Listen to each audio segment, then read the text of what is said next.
इससे पहली वाली क्लास में हमने इसके कुछ मुख्य सिद्धांत देखे थे। आज हम देखेंगे टेलर के सिद्धांत। तो जो टेलर है वो जो प्रबंध के सेकेंड नंबर के बहुत बड़े राइटर है। तो principle of management at the writer of trailers, या इसे हम वैज्ञानिक के प्रबंध के सिद्धांत भी कह सकते हैं। प्रिंसिपल ऑफ साइंटिफिकली मैनेजमेंट भी कहते हैं इसको। तो इन्होंने क्या क्या बातें कही हैं वो आज हम देखेंगे। तो जो F.W. टेलर है वो प्रबंध के एक बहुत बड़े वैज्ञानिक हैं। उन्होंने कहा है कि वैज्ञानिक प्रबंध जो है वो सामूहिक प्रयत्नों और पद्धतियों संगठन की क्या होती है, एक प्रणाली होती है।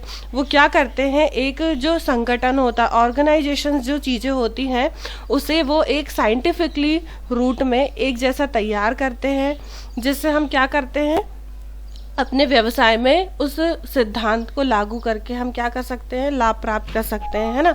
उसके बाद वो कहते हैं कि जो कि वैज्ञानिक अन्वेषण और विश्लेषण से निकाले गए सिद्धांतों अथवा नियमों पर आधारित होते हैं। इनके जो सिद्धांत होते हैं या तो वो किसी प्रयोग के द्वारा या किसी विश्लेषण के द्वारा निकाले जाते हैं, जो कि बहुत ही फायदेमंद होते हैं। इसके बाद हम देखेंगे कार्य संबंधी अनुमान, टैक्स आइडियाज। तो वैज्ञानिक प्रबंध के जो बुनियादी सिद्धांत है वो इस बात की व्याख्या करते हैं कि प्रथम श्रेणी में श्रमिक को उपयुक्त परिस्थितियों में कितना कार्य करना चाहिए। जो वैज्ञानिक प्रबंध के सिद्धांत है वो ये देखते हैं कि जब स्टार्टिंग में जो श्रमिक होते हैं, जो वर्कर्स होते हैं, जो काम करते हैं, उन्हें कितना काम किस समय में कितना करना चाहिए, वो इस चीज़ को निर्धारित करते हैं ताकि जो कार्य होता है वो सही समय पे हो सके। फिर कार्य संबंधी अनुमान के बिना यह मालूम नहीं किया जा सकता है। तो जब हम जो कार्य कर रहे हैं, यदि उस कार्य का हम प्री प्लानिंग नहीं बनाएंगे तो इस कार्य को हम कर ही नहीं पाएंगे। इसीलिए हमें प्री प्लानिंग बनानी पड़ती है ताकि हम अपने वर्कर्स को एक समय में उतना काम करने के लिए कह सके। फिर श्रमिक प्रमापित उत्पादन से कम काम करते हैं या अधिक। तो ये जब हम प्री प्लानिंग बनाएंगे तो हम उसमें ये भी देखेंगे कि हमारे जो वर्कर्स हैं वो उस उत्पादन को कितने कम समय में कैसे क्या कर सकते हैं, कितना काम कर सकते हैं, ये चीज़ें हमें देखने को मिलेगी। उसके बाद उसका नेक्स्ट पॉइंट आता है प्रयोग, एक्सपेरिमेंट। तो वैज्ञानिक प्रबंध प्रयोग पर विशेष बल देता है। तो वैज्ञानिक प्रबंध मतलब टेलर के जो सिद्धांत है वो इस बात पर बल देता है कि जो प्रबंध में जो जो प्रयोग किए जा रहे हैं, एक्सपेरिमेंट किए जा रहे हैं, वो किस बेसिस पे किए जा रहे हैं। तो प्रयोग के द्वारा हम श्रमिकों की भिन्न क्रियाओं की जांच की जा सकती है एवं उसका विश्लेषण भी किया जा सकता है। उसके बाद हम देखेंगे कि इसके जो सिद्धांत है उसे 3 भागों में बांटा गया है। उन्होंने एक स्टूडेंट को एक पर्टिकुलर पार्ट मान के इसे 3 भागों में बांटा है। तो वो 3 पार्ट्स कौन कौन से हैं, समय का अध्ययन करना, गति का अध्ययन करना और थकान का अध्ययन करना। ये 3 चीज़ें उन्होंने महत्वपूर्ण रूपों से इसका एक एग्जाम्पल दिया है उन्होंने। तो हम देखेंगे टाइम का अध्ययन, टाइम स्टडी। तो समय के अध्ययन से कार्य करने के लिए जितना समय लगता है उसका सूक्ष्म अध्ययन किया जाता है। हम किसी भी कार्य को करने में हमें कितना समय लगता है उस काम का, उस चीज़ का वो अध्ययन करते हैं, ठीक है। जितना समय लगता है उसका सूक्ष्म मतलब छोटा अध्ययन वो करते हैं ताकि वो काम को हम देख सके कि उस काम को करने में हमें कितना समय लगा है, जिस प्रयोग के आधार पर उस कार्य को पूरा करने का प्रमापित समय निश्चित किया जा सके। जब कोई भी बच्चा है, यदि हम उसे एक पर्टिकुलर कोई चीज़ देते हैं, मतलब उसे कोई डायग्राम बनाने के लिए हमने दिया, तो हम ये देखते हैं कि वो बच्चा उस चीज़ को कितने समय पे कर रहा है। तो हम वो टाइम को काउंट करके नेक्स्ट टाइम जब हम उसे कोई कार्य देंगे तो उसे प्रमाणित वही समय दिया जाएगा ताकि वो उसी समय में उस कार्य को क्या कर सके, ख़त्म कर सके। उसके बाद हम देखेंगे गति का अध्ययन। तो गति के अध्ययन में कार्य करने की श्रेष्ठ रीति का पता लगाया जाता है।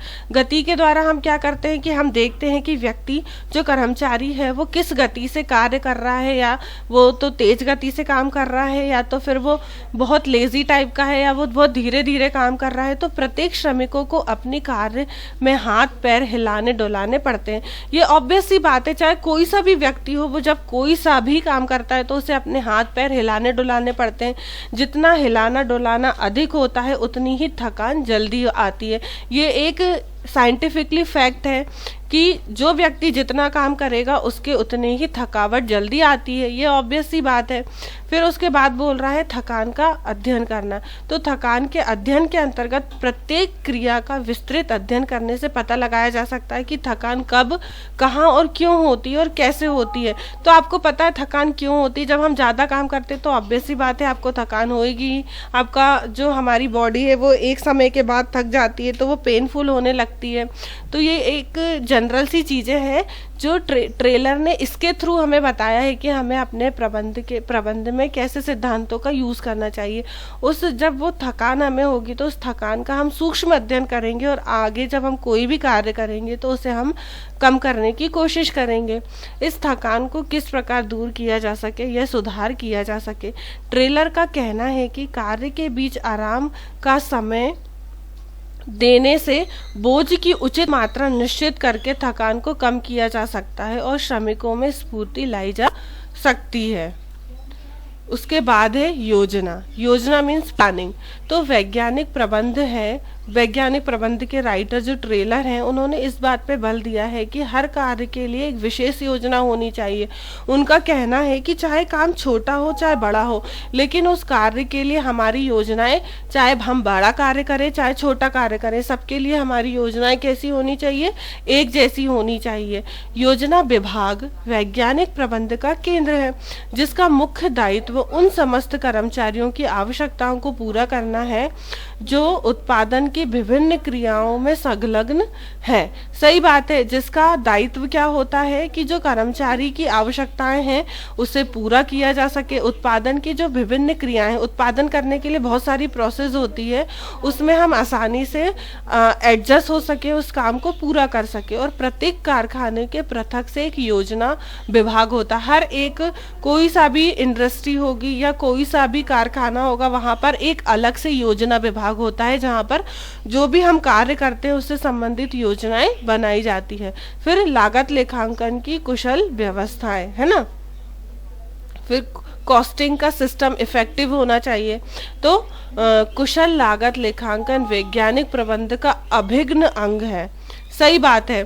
तो इसके उत्पादन की विभिन्न क्रियाओं में होने वाले अपव्यय पर नियंत्रण रखा जा सकता है। लागत लेखांकन से मतलब होता है कि हम जब कोई भी उत्पादन करते हैं तो उसमें जो लागत है वो कितनी लग रही है उसे हमें ध्यान में रखना चाहिए। ऐसी लागत होनी चाहिए जिससे हमें कम लागत पर अधिक से अधिक लाभ प्राप्त कर सके। हर बिजनेसमैन यही चाहता है कि उसे कम लागत पर अधिक से अधिक लाभ और कुशलता प्राप्त का मतलब ये नहीं होता कि सिर्फ उस व्यवसाय में लाभ हो। एक जो मालिक होता है कंपनी का, वो यही सोचता है उसे लाभ के साथ साथ ऐसी कुशलता मिलनी चाहिए ताकि वो अपने व्यवसाय को क्या कर सके, आगे बढ़ा सके।